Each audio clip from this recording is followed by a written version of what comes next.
જય ભારત, જય ગુજરાત। આપ જોઈ રહ્યા છો મારી દેશની ખુશ્બુ VMG ન્યૂઝ અમદાવાદ।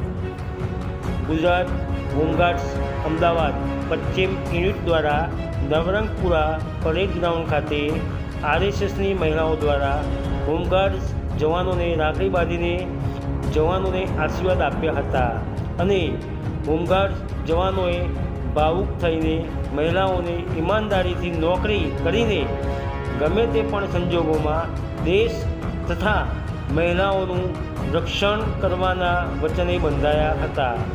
આ કાર્યક્રમમાં અમદાવાદ પશ્ચિમ તથા અમદાવાદ પૂર્વ શ્રી જિલ્લા કમાન્ડર સાહેબ તથા અન્ય અધિકારીગણ હાજર રહ્યા હતા અને આ રક્ષાબંધન કાર્યક્રમમાં દરેક જવાનોમાં અનેરો આનંદ ઉત્સાહ જોવા મળ્યો હતો। રિપોર્ટર ભરત મકવાણા, અમદાવાદ।